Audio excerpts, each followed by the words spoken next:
All right, time for some perspective now. Joachim Bitterlich is joining us on this broadcast, former German ambassador to NATO. He's joining us live from Berlin. Ambassador, good to see you again. A pleasure as always. It was back in 1994, Ambassador, that Ukraine agreed to give up its nuclear arsenal in exchange for receiving security guarantees from the United States.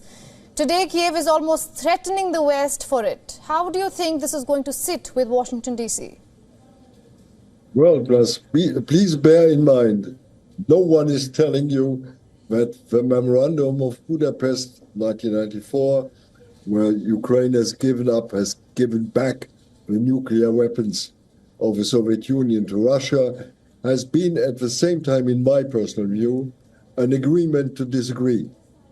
The Ukrainians thought that the Russians recognize the independence of the Ukraine, but I don't think that the Russians had the same thinking in mind at that period. Insofar, I understand Zelensky's critical thinking on that memorandum. I understand it. So do you think it's a fair ask?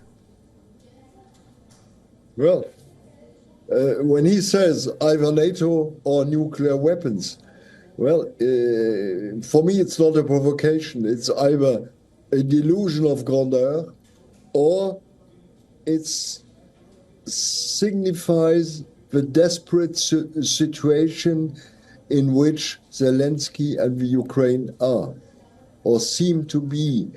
And perhaps we underestimate the reality on the ground. In the north, where the Russians are winning back territory in the Kursk region, where they come forward around Kharkiv, and in the east, they win village by village. And therefore, perhaps this contributes to a certain situation of depression on the side of Ukrainians and of Zelensky. He is looking for more weapons, for more support, for faster support, and even for support of people, men. He has not enough manpower, let's say, to stop the Russians. The Russians have been weak, let's say, in the first year of this war. But the Russians are winning step by step territory they have occupied before. And I think Ukraine is in a dangerous situation. But asking for nuclear weapons under these conditions, no. I think it's a total illusion. It's even dangerous. Right. I understand his demand for NATO, but his peace plan or victory plan, he has explained yesterday to the heads of government of states of the European Union, has been taken there with a certain reluctance, to say diplomatically. And a German newspaper is writing this afternoon his headline with, Zelensky is running against the wall. Right. It's a dangerous situation. All right, Ambassador, you said Russia is weak, but as things stand, Russia does have the upper hand in the war, at least right now. Yes. So I have to ask you this. Do you think the United States and the West has done everything to protect Ukraine, or do you come from the school of thought that it has failed its as long as it takes promise? Well, Russia has been weak in the beginning of the war, underestimating the Ukrainian resistance.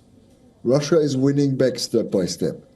Let's be careful with any judgment about this. Ukrainians are in a difficult position now, in a difficult situation, where Russia is, let's say, in a certain offensive position, and Ukrainians more and more on the defensive side. And therefore, it's true, we have been helping, yes. If I take, for example, the amount of the EU and its member states till now in favor of Ukraine, military, humanitarian, economic, finance, it's about 120 billion euro. Right. It's an amount, if you want.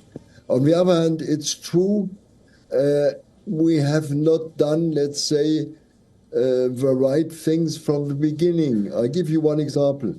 The Ukrainians have been asking for tanks, for heavy tanks, but they didn't need really many heavy tanks, they needed artillery. They needed planes. They have developed a new weapons, it's drones. Therefore, they are even helping the West. But as a matter of fact, we have perhaps been helping much, but did we do always the right assistance? Question mark. All right, Ambassador Bitterlich, thank you so much for your insights. It's always good to speak to you. For all the latest news, download the WION app and subscribe to our YouTube channel.